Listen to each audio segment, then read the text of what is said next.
Meus amados irmãos, graça e paz a todos.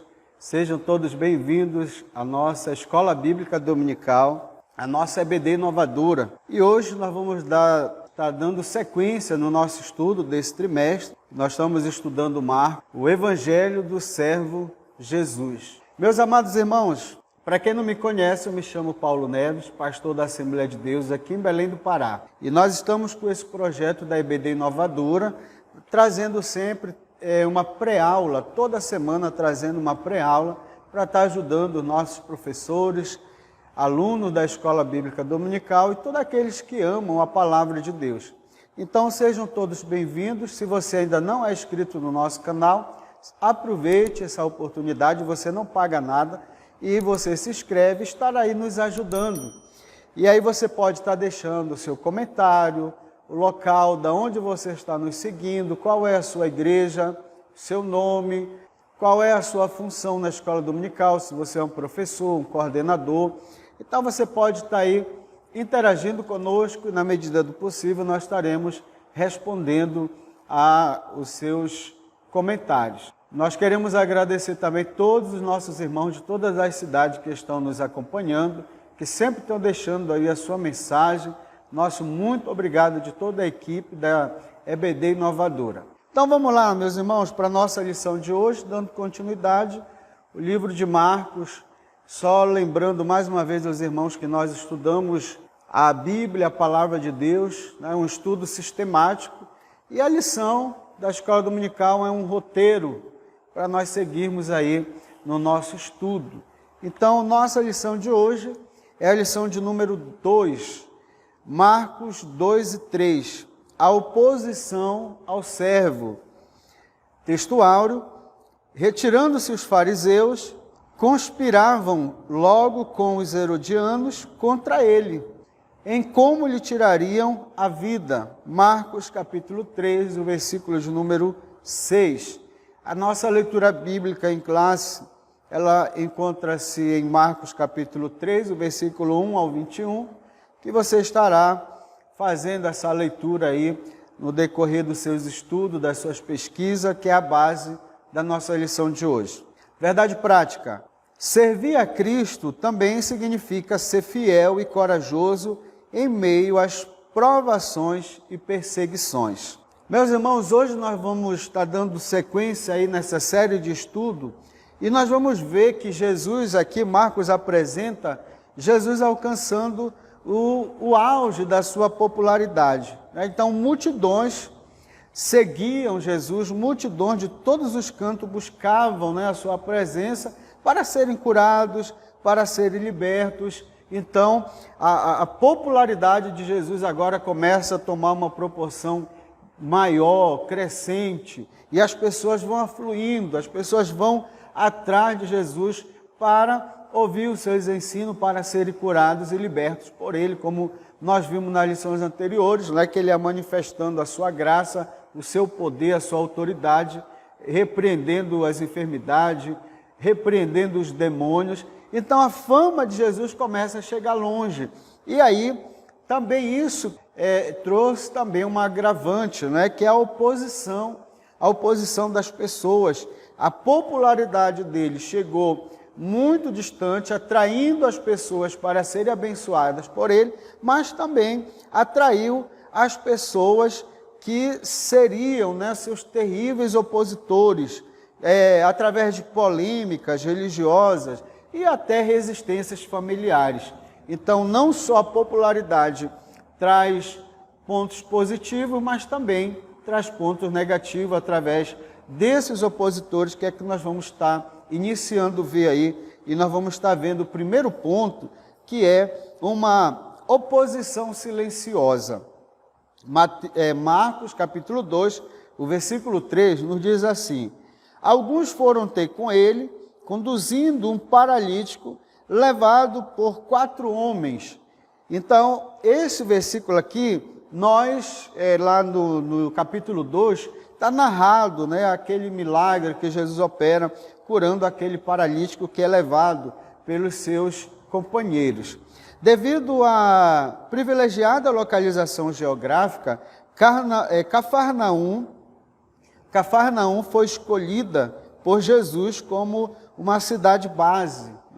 Ele monta uma base missionária ali em Cafarnaum, porque Cafarnaum tinha uma localização privilegiada. Ela ficava ali no limite de muitas cidades, vias muito importantes, ruas importantes que ligavam cidades como Egito, Síria, Líbano. Então era um centro ali, uma cidade bem localizada. Então Jesus ele monta essa base ali em Cafarnaum, e dali ele começa a fazer esse trabalho, expandindo o reino, transmitindo a sua mensagem, e devido a essa localização estratégica, as pessoas afluíam para ali, as pessoas iam em busca de Jesus. Então o servo encontrava-se ali, provavelmente na casa de Pedro, lá em Cafarnaum, e uma grande multidão estava ali nesse local para ouvir a mensagem, para ser curado e para ser liberto. De repente, percebeu-se que algumas pessoas enfrentavam dificuldade para conduzir um paralítico até Jesus. E nós conhecemos essa história. Esse grupo de amigos desse paralítico tinha uma fé persistente e criativa. Então, eles chegam ali trazendo esse paralítico numa cama. E aí havia muita dificuldade, era impossível eles chegarem até Jesus, porque a multidão era muito grande, a casa estava ali no meio da multidão, não era a multidão que estava na casa, a casa estava no meio da multidão, e não tinha como aqueles homens entrarem. E aquele seu amigo, o amigo daquele grupo de homens, precisava de um milagre, ele era paralítico. Então, de forma criativa, e através de uma fé persistente, eles arranjam um meio, eles driblam ali a dificuldade, eles transpassam aquela dificuldade. Como não dava para romper a multidão, porque era muita gente, eles dão um contorno nessa multidão. Imagine só a cena, meus irmãos. Eles contornam aquela multidão, chegam em determinado local ali da casa, eles sobem, destelham a casa onde Jesus estava e colocam aquele homem, colocam o leito daquele homem na presença de Jesus. Então, eles não mediram o esforço para fazer isso, porque aquele homem precisava de um milagre, e eles eram parceiros, eram companheiros, amigos daquele homem, e eles não medem esforço, eles não desistem, eles levam aquele homem à presença de Jesus, porque, como nós falamos, a popularidade de Jesus já tinha ultrapassado as barreiras, já tinha ultrapassado os limites. Todos sabiam desse poder que Jesus tinha sobre as enfermidades, essa autoridade, esse poder que ele tinha. Então, nesse primeiro ponto, a gente vê a fé e a atitude dos amigos desse paralítico. Esse é o nosso primeiro subponto da lição, desse ponto que é a oposição silenciosa. E o porquê que nós estamos vendo esse acontecimento, a fé desses homens, os amigos desse paralítico? Porque justamente isso vai suscitar essa oposição silenciosa, como nós vemos através daqueles que estavam ali presentes com Jesus, mas não eram seus seguidores. E aí o comentarista deixa um questionamento para a gente: o que nós temos feito, O que nós temos feito, o que tem nos impedido de levar as pessoas a Cristo? Então, isso é importante para nós, para você estar conversando com seus alunos, que a nossa missão, a nossa maior missão, é levar os alunos à presença de Cristo, levar as pessoas à presença de Cristo, que isso seja um exemplo para nós. Assim como aqueles homens não mediram esforço para levar aquele paralítico até a presença de Jesus, nós também venhamos agir dessa forma. Não impor limite, mas fazermos tudo aquilo que tiver ao nosso alcance para levar as pessoas até Jesus, com coragem, com determinação e com essa fé impressionante, essa fé que motivou esses homens a levar esse paralítico até Jesus. Aí nós vamos para o segundo subponto da nossa lição, que é Jesus e seus opositores. Nós vamos ver como esse acontecimento suscitou a oposição no coração daqueles homens, os falsos religiosos que estavam ali, mas não eram seguidores de Cristo. Aí Marcos capítulo 2, o versículo 7, diz assim: por que fala ele desse modo? isto é, blasfema. Quem pode perdoar pecado, senão um, que é Deus? Então, olha só, a fé daqueles homens, como nós falamos, chamou a atenção de Jesus.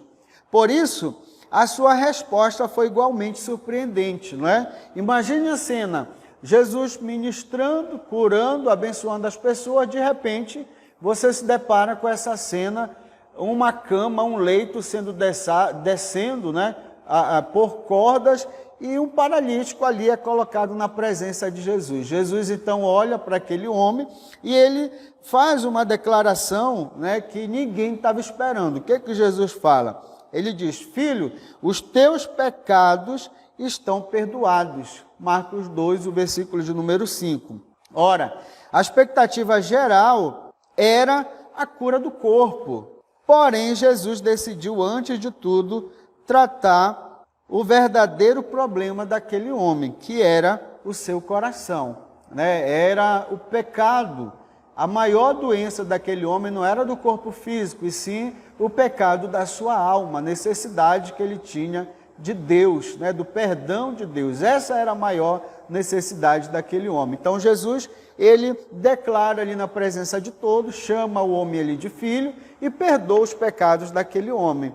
Então as pessoas ficam decepcionadas, porque o que eles queriam, qual era a expectativa deles? Era ver o paralítico andando, e eles são aqui surpreendidos com Jesus perdoando o pecado.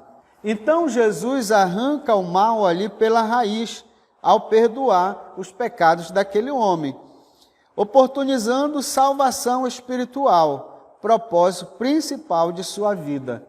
Jesus, ele perdoa aquele homem, resolve o problema do homem na raiz. Porque, irmãos, a gente precisa compreender que o principal é a salvação do ser humano. Jesus, ele cura, nós precisamos cuidar das pessoas, ter uma atenção voltada para a ação social, mas não podemos esquecer que o principal é a salvação do ser humano, é o perdão dos pecados. Jesus veio para salvar o seu povo dos seus pecados. Então esse é o maior objetivo. Mas o que acontece? Nesse ponto, o foco passa para a oposição dos doutores da lei. Quando Jesus sara aquele homem, o que acontece? Os opositores de Cristo, eles começam ali a estar murmurando no seu coração, né? E aí é importante nós entendermos isso, que sempre na vida do ser humano, né, na sua vida, os opositores estarão aparecendo, ou na sua vida profissional, ou na sua vida ministerial, sempre terão os opositores, mas você não pode estar ligando para isso, você tem que continuar desenvolvendo a sua vida, desenvolvendo o seu ministério, conforme aquilo que Deus determinou. Bendito seja o nome do Senhor. Então, meus irmãos, nós vemos aqui justamente essa oposição silenciosa, porque Jesus está aumentando a sua popularidade, os opositores começam ali no seu coração, está blasfemando, né, está se opondo. Quem ele pensa que é para estar perdoando o pecado? Então, de uma forma silenciosa, nós estamos observando que a oposição ela está se chegando, né, contra o ministério de Cristo. Nos pontos seguintes, a gente vai ver essa oposição se agravando cada vez mais, mas por enquanto a gente observa que a oposição é no coração dos doutores da lei, que não aceita, não é? Porque Jesus, ele então perdoa esse homem, porque a expectativa era que Jesus curasse o homem, e não que perdoasse, como nós estamos vendo aqui. Por quê? Eles imaginavam, não, só Deus pode perdoar pecado, quem é Ele? Né? Então, olha a oposição aparecendo, a oposição se manifestando, porque só Deus pode perdoar os pecadores. E eles esquecem que Marcos, ele já introduz no primeiro versículo, dizendo que Jesus era o Filho de Deus. Então, eles estão cometendo um erro aqui, achando que Jesus está blasfemando, que Jesus ele está enganando, que ele não é Deus, né? Mas Marcos ele já apresentou Jesus como o Filho de Deus. Então Jesus tinha sim o poder para perdoar os pecados. E aí é o terceiro subponto da nossa lição, que nós vamos estar entrando agora. O terceiro subponto diz assim: perdão de pecados. Marcos capítulo 2, o versículo de número 9. Nos diz assim o versículo: qual é mais fácil, dizer ao paralítico, estão perdoados teus pecados, ou dizer, levanta-te, toma o teu leito e anda? Então Jesus faz um questionamento, porque Jesus, ele é Deus. Então ele, apesar da oposição ser silenciosa, está acontecendo aqui essa murmuração no coração desses opositores, mas Jesus, ele é onisciente, ele é onipresente, é onipotente, ele conhece o que se passa no coração do ser humano. E aí ele faz essa pergunta, essa indagação: qual é mais fácil? Dizer que o pecado está perdoado, ou dizer o paralítico, levanta e anda? Então olha o questionamento de Jesus, porque ele sabia o que estava se passando no coração, porque os seus críticos, eles estavam achando, Jesus ali como um charlatão, e não poderia perdoar os pecados, porque só quem perdoa pecado é Deus. Então, a prova disso era que tinha se limitado apenas a proclamar esse perdão, todavia, sem prová-lo. Então, olha o que está acontecendo aqui, irmãos. Aquele homem, através de um gesto de fé de seus amigos, vence as dificuldades, coloca o paralítico até a presença de Jesus, Jesus perdoa os pecados. Em vez do povo se alegrar, os opositores de Jesus, no seu coração, eles começam a blasfemar. Quem ele pensa? É muito fácil só falar, olha, o teu pecado está perdoado. Eu queria ver ele provar isso. Então eles estão indagando isso no seu coração. E aí Jesus faz justamente essa indagação. Eles queriam ver a cura, não simplesmente palavras. E aí Jesus aproveita esse momento e diz, olha, qual é o mais fácil? Falar ou curar? Então, no coração deles, a prova de que era possível Jesus estar perdoando aquele homem era ver o milagre, era ver a cura, era ver o paralítico andando. Mas, para surpresa deles, o que Jesus ele faz? Ele vai provar isso, que ele é Deus, tanto para perdoar pecado quanto para curar. Jesus se revela como o prometido Filho do Homem. Daniel, capítulo 7, versículo 13 e 14. É a visão que Daniel tem, ele está tendo visões de Deus, Deus está revelando o futuro para Daniel. E Daniel, lá nessa passagem, ele fala sobre o Filho do Homem. E os doutores ali da lei, os opositores de Jesus, conheciam essa passagem. Então Jesus, ele se revela como o Filho do Homem. O que ele diz? Olha, para que vocês saibam que o Filho do Homem, ele está fazendo essa ligação, essa conexão com o Filho do Homem que Daniel apresenta, lá no Daniel no capítulo 7, com a sua pessoa. Aí ele diz, para que vocês saibam que o Filho do Homem tem poder para perdoar pecados. Aí Jesus olha para o paralítico e ordena que ele se levante e ande. E o que acontece? Aquele homem toma o seu leito, se levanta e retorna para a sua casa. Agora, a obra de Jesus foi completa, porque ele prova para os seus opositores que ele é Deus, que ele pode perdoar pecado, dando a prova que os homens queriam, que não era falar em perdoar, era ver o milagre. Jesus, ele dá essa prova, não necessitava de fazer isso, mas Jesus, ele dá essa prova para os seus opositores, que ele tanto perdoa pecado quanto cura, ou tanto cura quanto perdoa pecado. E o que isso traz para nós, irmãos? Olha, Jesus faz a obra completa em nossas vidas.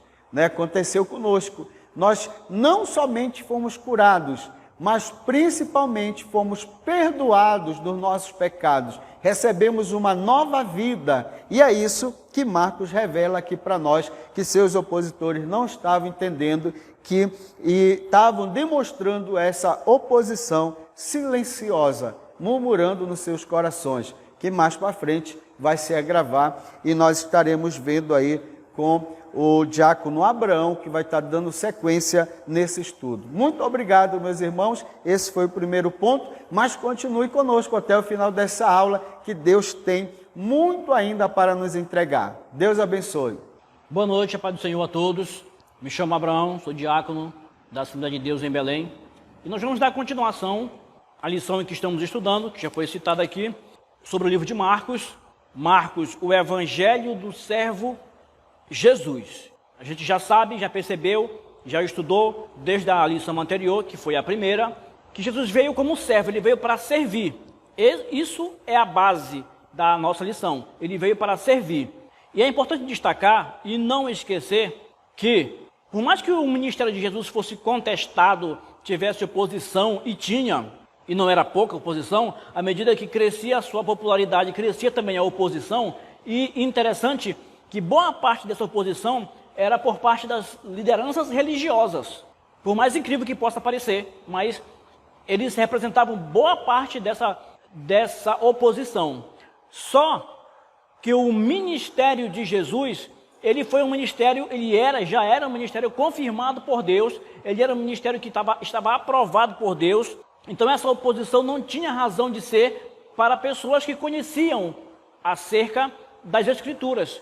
As pessoas que faziam essa oposição, os religiosos, os fariseus e outras linhas, eles conheciam acerca da Escritura, conheciam acerca da palavra, conheciam acerca de quem era Jesus, mas mesmo assim faziam oposição. A gente vai ver mais à frente, já poder confirmar os motivos dessa oposição, ou o principal motivo dessa oposição.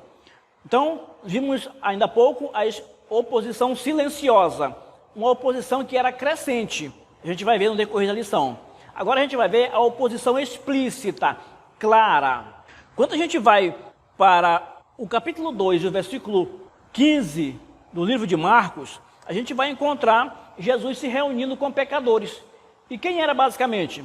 Ele estava na casa de Levi, que também é chamado de Mateus. É aquele mesmo, Mateus, que foi chamado por Cristo para ser discípulo, aquele que era antes coletor de impostos. Ele trabalhava para o Império Romano, fazendo a coleta dos impostos, e essas pessoas eram mal vistas, porque geralmente eles coletavam a mais do que deviam. E eles normalmente tinham um enriquecimento fora do comum. Você já me entende onde quero chegar. E Jesus estava ali, por quê? Porque ali onde? Na casa de Levi, que também é chamado de Mateus, porque ele tinha chamado Levi. Levi já seguia Jesus. De alguma forma, em alguns momentos, ele tinha uma observação por Jesus e ele seguia ele. Cristo então chama Levi para ser um dos seus, vamos dizer assim, para estar com ele nessa caminhada, para ser discípulo dele. E Levi chama então, em um momento ele chama Jesus para a sua casa. Levi ainda não era discípulo. Ele chama Jesus para a sua casa e ele chama mais algumas pessoas, colegas seus, amigos seus, coletores de impostos, pessoas do meio social em que ele estava envolvido. Não era o meio social da base, era um pouco mais elevado. E ele chama pessoas para esse evento e várias pessoas, vamos dizer assim, pecadoras, que estavam envolvidas com vários tipos de coisas, mas estavam na alta sociedade para os padrões da época. Então naquela reunião, Jesus estava ali naquele meio de pecadores, de pessoas que vistas como pecadoras, coletores de impostos, gente que não era muito bem visto pela sociedade. E os religiosos também estavam ali, alguns religiosos. E olha o que acontece. No capítulo 2 e no versículo 15, eles começam, eu vou ler para você. Você pode acompanhar também. Diz assim: enquanto Jesus estava jantando na casa de Levi, muitos cobradores de impostos e pecadores estavam assentados à mesa com Jesus. Era uma reunião social com Jesus e seus discípulos, pois eram muitos os que o tinham seguido. Muita gente seguia Jesus, pelos mais variados motivos, digamos assim, mas muita gente seguia Jesus. O versículo 16, quando os mestres da lei, os religiosos, que eram fariseus era uma seita que tinha um grupo de pessoas que estavam ali, eles eram muito fortes, uma seita, uma religião da época, vamos dizer assim. Eles viram Jesus comendo com essas pessoas, com os cobradores de impostos e pecadores, e disseram aos seus discípulos, perguntaram para os discípulos de Jesus, isso aqui é o texto bíblico, por que come e bebe ele, o mestre de vocês, Jesus, com pecadores? Jesus escuta essa argumentação, essa pergunta, e ele vai, digamos assim, devolver dizendo, e olha o que ele diz, ele veio para os sãos não necessitam de médicos, é Jesus falando, mas sim os doentes. eu não vim para chamar os justos, mas sim os pecadores. Se vocês se acham justos, vocês religiosos, se vocês se acham justos, eu não vim para vocês. Eu vim para esse pessoal aqui, que eles sabem que são pecadores. Eles admitem isso. Eles reconhecem a sua condição. Eles escutam todo dia que são pecadores. Eles escutam todo dia que eles não são bem vistos, que eles fazem coisas erradas. Eles sabem que fazem coisas erradas. Eu vim para esse pessoal. Para aqueles que estão considerando que estão bem, ou que estão bem, porque acham que estão bem, eles não são principalmente, inicialmente, o meu foco, mas pessoas que estão perdidas. A gente vai encontrar lá em Mateus 11, no capítulo, versículo 28, que ele veio exatamente para aqueles que estavam cansados e sobrecarregados de pecados, para quem estava agonizando, para quem estava em situação difícil e reconhecia a sua situação. Cristo estava reunido com pecadores e Jesus perdoava. Isso aqui é interessante, como se fosse possível existir isso que eu vou dizer agora, do menos pecador ao mais pecador. Mas, a grosso modo, você vai me entender, aquele que dizia que pecava menos, ou achava que pecava menos, ou que as pessoas achavam que pecava menos, até aqueles que pecavam mais, que achavam que pecavam mais, que tinham maiores pecados, que seus pecados eram impossíveis de serem perdoados porque eram tantos, ou porque eram muito graves, muito sérios. Mas Jesus perdoava a todos. Como já disse, esses religiosos eles queriam que as coisas continuassem do mesmo jeito. Quando Jesus vem, essas pessoas, eles façam um paralelo com hoje. É importante a gente trazer para hoje, a gente contextualizar o texto para fazer mais sentido, ou até para fazer sentido. Esses religiosos, eles estavam numa zona de conforto. A gente vai ver na frente que uma situação que trata do jejum. Esses religiosos estavam numa zona de conforto que eles mesmos tinham criado. Então estava tudo bem para eles. Eles todos estavam sob o domínio do Império Romano, mas eles estavam, de certo modo, protegidos, vamos dizer assim, num acordo religioso com o Império Romano, entre o Império Romano e o povo judeu, principalmente os religiosos, e eles tinham a condição o povo judeu tinha a condição de praticar sua religião. Isso beneficiava principalmente as lideranças religiosas, que, gozando de benesses do governo, eles trabalhavam para que tudo continuasse como estava, para que o governo não fosse importunado, para que eles não fossem atrapalhados e continuassem a gozar dessas vantagens que eles gozavam no governo. Isso é interessante. Jesus veio para exatamente fazer uma coisa que eles não queriam que fizesse. Vamos dizer assim, derrubar a árvore que dava sombra para eles, secar esse rio de onde eles bebiam. Aí eles tinham sombra e água fresca. Então Jesus veio para tirar essa sombra, tirar essa água fresca que eles tinham, deixar eles numa situação em que eles teriam que tomar decisão, mudar o comportamento, porque essa era a mensagem. O Evangelho é isso, o Evangelho vem para confrontar, para dizer, não, está errado, tem que mudar, não pode ser assim. Dessa forma, você está quebrando os mandamentos de Deus. Jesus veio para servir. Foi citado no ponto anterior, que Jesus veio para servir, estava servindo, e tanto que curava, e as pessoas, e no caso citado do paralítico, ele perdoou os pecados e curou. Jesus estava servindo a multidão, servindo principalmente no campo espiritual, das emoções, do lado espiritual, das necessidades espirituais, não apenas física. Jesus veio para servir. Marcos mostra isso. Nós não podemos desfocar disso, não podemos desviar disso. Jesus veio para servir. Marcos apresenta um Jesus que servo, que veio para servir. No próximo ponto, a gente tem a questão do jejum, que já falei anteriormente, citei. Em Marcos 2,18, Jesus vai tratar da questão do jejum. E ele diz assim, ainda na mesma linha, olha só, os discípulos de João e os fariseus estavam jejuando. Foram e lhe perguntaram, por que jejuam os discípulos de João e os dos fariseus e não jejuam os teus discípulos? Olha a oposição agora direta, não era mais uma oposição silenciosa, era explícita, era clara. O bater de frente agora era claro. Por que você faz isso? Por que você não cumpre os costumes que a gente cumpre, que o povo cumpre? Por que você não se adequa aos padrões religiosos que a gente vive? Por que você não se adequa às condições religiosas que o povo pratica, que o povo vive? Por que você faz um negócio diferente? E Jesus agora vai tratar do jejum. Marcos capítulo 2, versículo 18, foi onde eu li. Jesus trata da questão e ele vai expor a situação. Ele vai inclusive expor os próprios que perguntavam isso. Porque quem perguntava isso, quem era? Eram as lideranças religiosas. Isso é muito presente hoje. A força da liderança religiosa, isso é em todo mundo, mas como estamos no Brasil, falamos de Brasil, mas isso se expande para o mundo inteiro. As lideranças religiosas, elas têm uma forte, exercem às vezes, por vezes e não poucas vezes, uma forte pressão sobre os liderados, sobre até a sociedade de alguma forma, de modo que as pessoas precisam dar sustentação, devem dar sustentação, eles pregam que as pessoas devem dar sustentação àquela estrutura. Por quê? Porque aquela estrutura favorece a essas lideranças. Isso acontecia na época.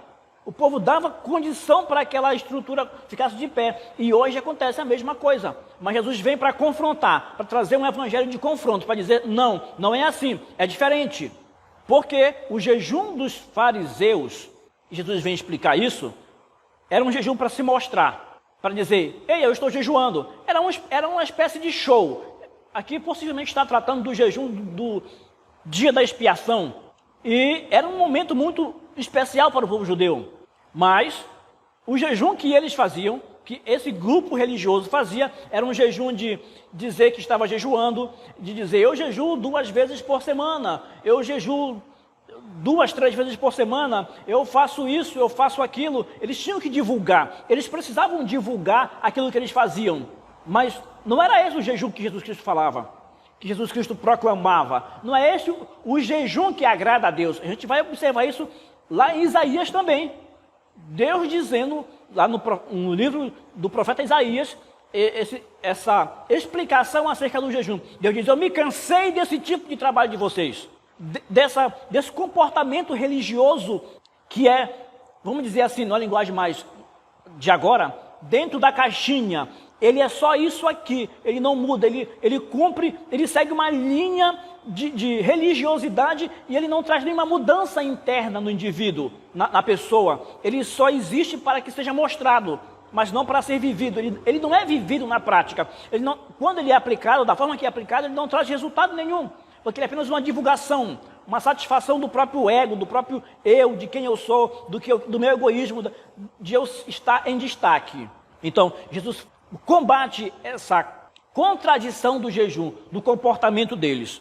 O jejum não podia, não devia ser um show e nem deve ser um show. O jejum é um ato de humildade, é um ato com Deus, de proximidade com Deus, de enxergar as minhas necessidades, os meus limites e entender que Deus é superior, que Deus está acima, que Deus me sustenta, que a mão de Deus me sustenta, nos sustenta. Era isso que Cristo trazia para o povo naquele momento e traz para hoje também. Indo para o terceiro ponto, o terceiro subtópico que a gente tem aqui, as velhas tradições. As velhas tradições. Jesus Cristo trata exatamente disso e é de forma clara, não dá nem para criar um subterfúgio, porque é muito direto. Isso combatendo, tratando exatamente dessa oposição explícita que era feita para Jesus, que feita a Jesus. E lá no versículo 21 do capítulo 2 de Marcos, eu quero ler com você, ele diz assim, ninguém costura remendo de pano novo em vestido velho. Se o fizer, o remendo novo rompe o velho e o rasgo fica maior. Ele está falando de tradições, de velhas tradições. E eu falei há pouco aqui que o evangelho é confronto.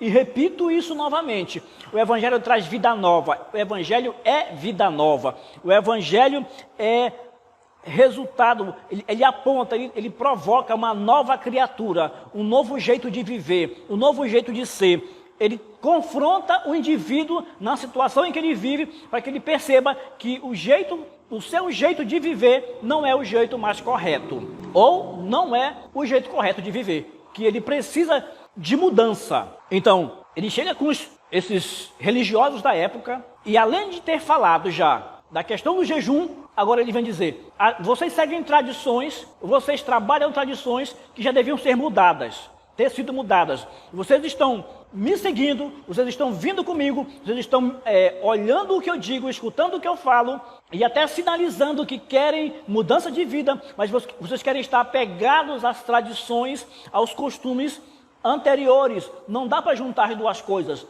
Trazendo para hoje, contextualizando, não dá para juntar o evangelho com a forma de vida anterior, com as minhas práticas anteriores ao evangelho.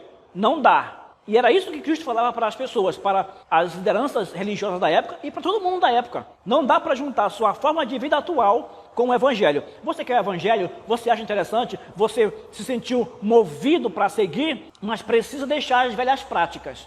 Isso serve para mim, para nós, para todos nós, contextualizando. Precisamos deixar as velhas práticas para viver uma nova vida no Evangelho, porque eu repito pela terceira vez, e é importante dizer isso, o Evangelho confronta, ele vai para cima, ele diz está errado e tem que mudar. Se não mudar, não está seguindo o Evangelho. Então nós fechamos aqui esse terceiro ponto, subtópico, que são as velhas tradições. Falamos da oposição explícita e dentro dela falamos do que Jesus Cristo veio para perdoar os pecados. Falamos da negligência ao jejum, que Jesus mostrou qual a real função do jejum, o objetivo do jejum.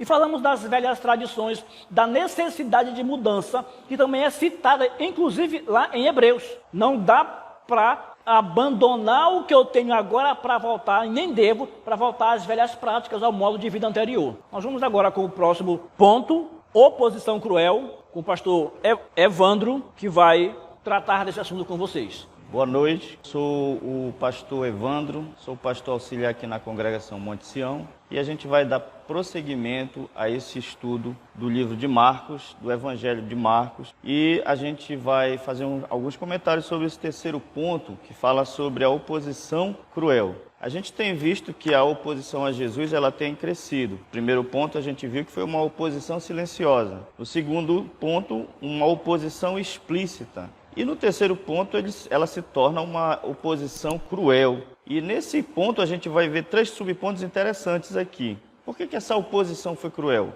Primeiro porque valorizou as pessoas acima dos costumes. Depois também a gente pode ver que ela foi uma oposição cruel porque Jesus simplesmente fez o bem. E no terceiro subponto, porque ele não recuou, tá? Então, nesse primeiro subponto, a gente vai ver aqui que foi uma oposição cruel porque ele valorizou pessoas acima dos costumes. O verso 27 do capítulo 2 diz assim: e acrescentou, o sábado foi estabelecido por causa do homem, e não o homem por causa do sábado. A gente vê aqui um momento em que os discípulos, andando com Jesus, passaram pelas searas, né? E alguns deles começaram a colher espigas. E aquilo era um dia de sábado. E os fariseus eles começaram a fazer acusações, né? Que não era lícito eles fazerem aquilo no sábado. E a gente pode perceber que essa é uma forma cruel de eles tentarem pegar Jesus em alguma contradição no tocante à lei. A gente pode observar que o sábado, né, a questão do sábado, era algo de fundamental importância para aqueles líderes religiosos, para os judeus, para os rabinos, para os sacerdotes, para todo o corpo do judaísmo ortodoxo. Então eles recriminaram os discípulos, recriminaram Jesus, recriminaram os discípulos, porque eles estariam quebrantando o sábado. E é interessante que Mateus, lá no capítulo 12, verso 1, ele falando sobre esse mesmo evento, ele diz assim, ó, que os discípulos estavam com fome. E nesse ponto aqui, nesse subponto, a gente vê que Jesus está valorizando pessoas acima dos costumes.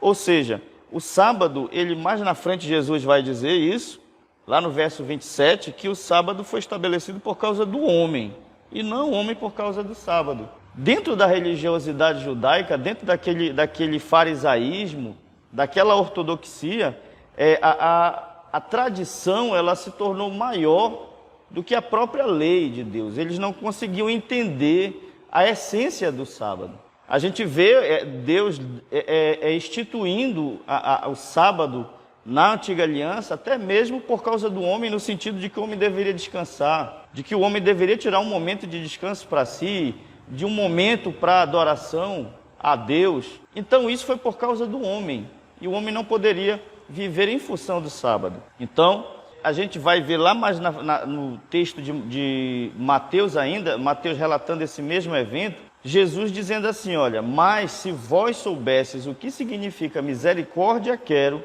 e não holocaustos, não teríeis condenado o inocente. Então a gente vê aqui o servo valorizando pessoas acima dos costumes. Ainda no capítulo 2, só que no verso 25 ele diz assim, ó, não lestes o que fez Davi quando se viu em necessidade e teve fome, ele e os seus companheiros?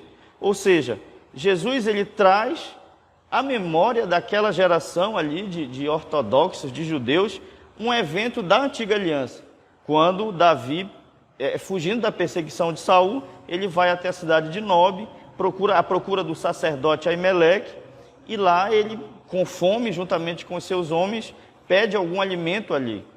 E o sacerdote Aimeleque não tem nenhum outro alimento senão os próprios pães da preposição. Aimeleque oferece o pão, desde que os homens de Davi estivessem puros no tocante às mulheres. Davi diz que sim, e ele serve os pães, que eram os pães da preposição, para Davi e para os seus homens. Então, Jesus traz à memória daqueles judeus essa questão para que eles possam entender que a questão principal aqui é a pessoa. Aqueles discípulos estavam com fome. Então, as pessoas são mais importantes do que os costumes, né? As pessoas estão acima dos costumes. A tradição ela se tornou maior do que a própria lei e os fariseus, os escribas, eles eram capazes de deixar uma pessoa passar fome só para que eles não pudessem fazer nenhum tipo de esforço no sábado. Entendiam totalmente errado a essência da lei. E Cristo está declarando aqui que a necessidade humana, ela supera até mesmo o ritual religioso. Por quê? Porque ele valoriza pessoas acima dos costumes. Infelizmente, a gente vê muito isso nos nossos dias. Pessoas valorizando mais os sistemas, as ordenanças, pessoas valorizando muito mais, muitas das vezes, a obra do que propriamente o dono da obra. Então, é importante a gente trazer essa reflexão para a nossa classe, para os nossos alunos, para que a gente possa ver que a oposição que Jesus recebeu nesses eventos, ela girava tudo em torno de que Jesus tão somente valorizava as pessoas, ao invés dos costumes. Que nós paremos para fazer essa reflexão, esse pensamento. Como diz o comentarista, lá no último parágrafo, né, que o amor é a chave da compreensão da lei de Deus. Qual é a lei de Deus? Amar a Deus sobre todas as coisas e ao próximo como a si mesmo. Então, é importante a gente trazer essa reflexão para as nossas classes, para os nossos alunos, nesse domingo que vem. No segundo subponto, a gente vai falar sobre essa oposição. Ela foi cruel porque Jesus valorizava pessoas acima dos costumes e porque Jesus só fazia o bem. A gente já entra no capítulo 3 do Evangelho de Marcos, o verso 4 ele diz assim, ó, então lhes perguntou, é lícito nos sábados fazer o bem ou fazer o mal, salvar a vida ou tirá-la? Mas eles ficaram em silêncio.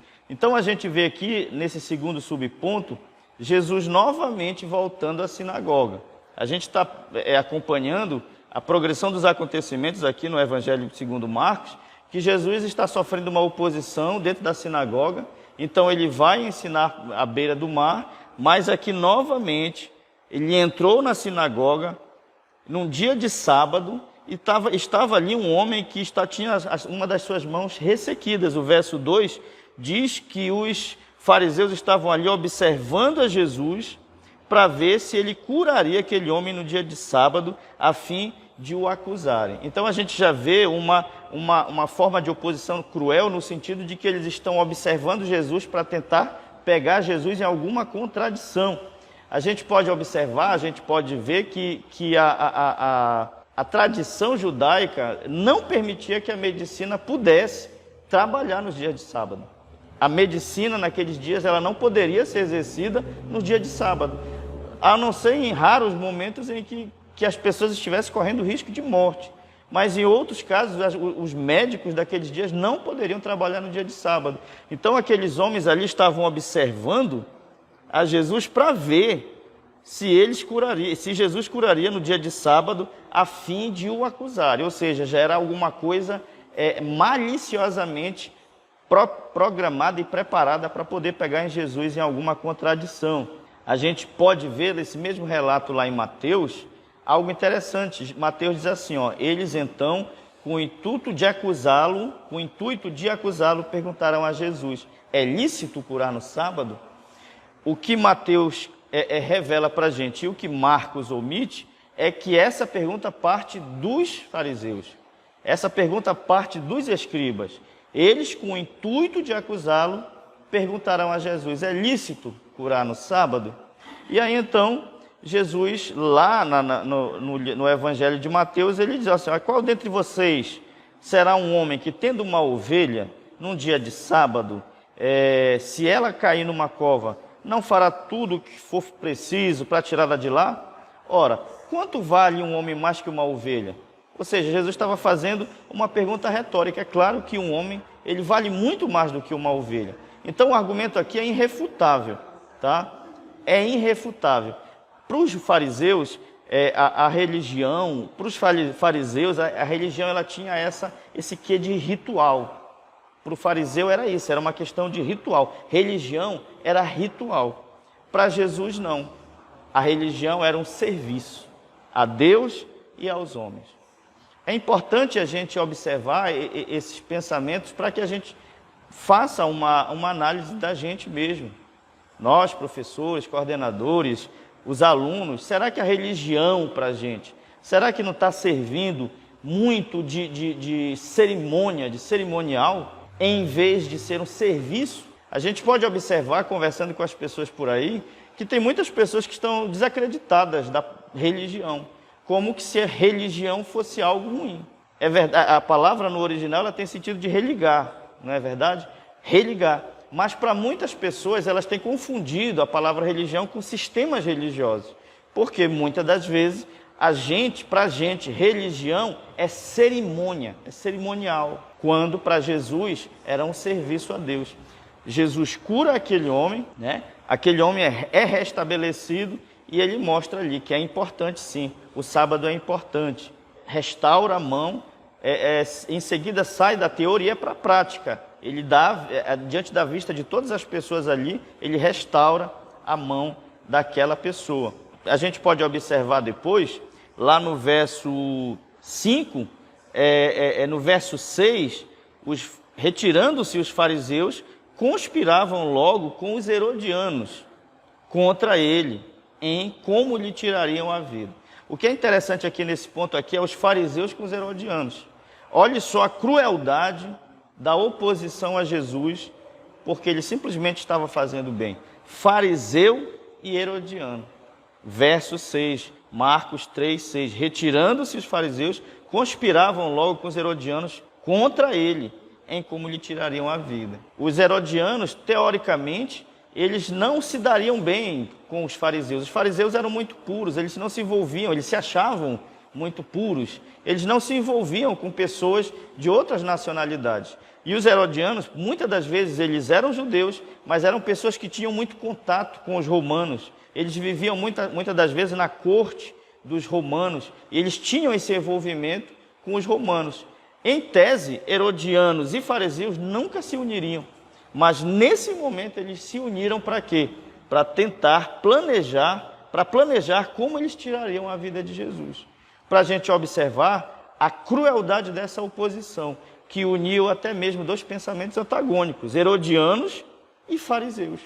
Eles se unem para planejar a morte de Jesus, para que a gente possa observar a crueldade dessa oposição.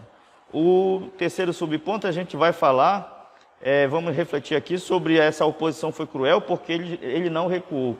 Lá no verso 14, a gente vê Jesus designando 12 para estarem com ele, aqui no verso 14. Então designou 12 para estarem com ele e para os enviar a pregar.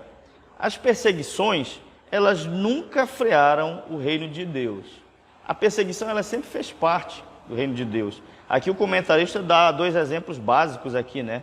No Êxodo, quando o povo de Israel começou a se multiplicar no Egito, e depois lá em Atos, capítulo 8, versículo 1 e versículo 4, que é bem interessante esse texto aqui, que a igreja em Jerusalém ela começa a sofrer uma oposição, e essa oposição, em vez de fazer a obra parar, pelo contrário, a obra se expandiu, porque eles começaram a sair por vários outros lugares, pelas outras províncias. Então a gente vê aqui que a perseguição nunca freou o reino de Deus.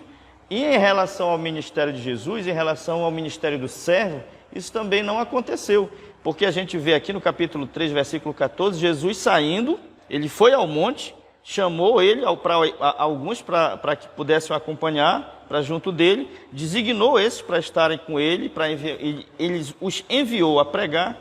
É interessante esse verso 14 aqui, quando ele diz que ele designou, né, ele nomeou essas pessoas aqui para estarem com ele, né, ou seja, para aprenderem, para receberem os ensinamentos de Cristo, e os enviou para pregar. E esse envio para pregar, ele passava pela repreensão a espíritos malignos. O verso 15 é claro, a exercer a autoridade de expelir demônios. Para você ver que Cristo, quando ele começa a perceber que essa oposição, ela começa a crescer de uma tal forma que não dá mais para ficar junto do sistema religioso judaico, ele começa a contra-atacar. Ele começa a formar o seu grupo para estar com ele e começa a enviar essas pessoas para lutar contra o império das trevas, para lutar contra o governo, contra o domínio de Satanás. Ele chama esses 12 para que esses 12 pudessem lhe ajudar e fazer a obra. O conflito cósmico se agravava. A reação maligna é cruel e dura. A sanidade mental de Jesus ela é posta à prova. Por que a sanidade de Jesus mental é posta à prova, posta em xeque, como ele coloca aqui? Primeiro porque ele está recebendo a oposição do sistema. O sistema religioso está combatendo Jesus ali no seu ministério. Depois a gente vê as pessoas indo até Jesus. Os doentes, os enfermos, os oprimidos, os endemoniados vão até Jesus, que chega um ponto aqui no verso 20, que diz assim, que ele foi para sua casa e não obstante a multidão afluiu de novo, de tal modo que nem podia comer. Jesus não estava conseguindo parar, nem para descansar, nem para poder comer. Então a gente vê a oposição do sistema religioso, a gente vê as pessoas indo até Jesus, não dando tempo de Jesus repousar, se recolher, e aí a gente vê os próprios parentes de Jesus, a própria família de Jesus, segundo a carne. Se a gente vê lá no verso 21, ele diz assim, quando os parentes de Jesus ouviram isto, saíram para o prender, porque diziam, está fora de si. Observe aí como Jesus enfrentou essa pressão, como o comentarista diz aqui, né? A sanidade mental de Jesus é posta em xeque, porque até os seus próprios parentes achavam que ele estava fora de si, e foram até ele para o prender. Essa forma de a gente ver aqui, a gente pode observar até como o comentarista diz, até como uma forma afável de poder cuidar de Jesus, porque a gente vê que ele está sendo ameaçado pelos herodianos, pelos fariseus, ameaçado de morte, né? A gente vê que ele não está tendo tempo para comer, nem para poder descansar, e os parentes começam a acreditar que Jesus está fora de si. Então eles tentam tirar Jesus daquele meio, daquele círculo ali, para poder cuidar de Jesus. E aí a gente vê também aqui os escribas, né? Quando ele vai, ele começa a receber mais oposição dos escribas, dizendo que ele está recebendo, que ele expulsa esses demônios pelo poder de Beelzebu, pelo que era o maioral dos demônios. A gente vê esses homens que eram religiosos, que conheciam bem a palavra, atribuindo a obra de Deus a Satanás. A gente vai ver mais lá na frente que isso é um pecado, Jesus classifica-o como um pecado contra o próprio Espírito. Então, Jesus usa até a lógica, olha, se um reino estiver dividido, verso 24, se o reino estiver dividido contra si mesmo, como é que esse reino pode subsistir? Se uma casa estiver dividida contra ela mesma, ela não pode subsistir. Se Satanás se levantou contra si mesmo e está dividido, não pode subsistir. é até uma questão de lógica. É ilógico achar que Jesus está expulsando os demônios por Beelzebul. Uma questão até mesmo de lógica. Mas ele começa a dizer para aqueles homens ali, olha, aquele que blasfemar contra o Espírito não tem perdão para sempre, visto que é réu de pecado eterno. E é interessante a gente ver isso, irmãos, essa questão da blasfêmia, do pecado contra o Espírito. Porque, geralmente, o pecado contra o Espírito é cometido por alguém que já tem um certo conhecimento. Aqueles homens ali, eles eram mestres da lei. Eles conheciam a lei.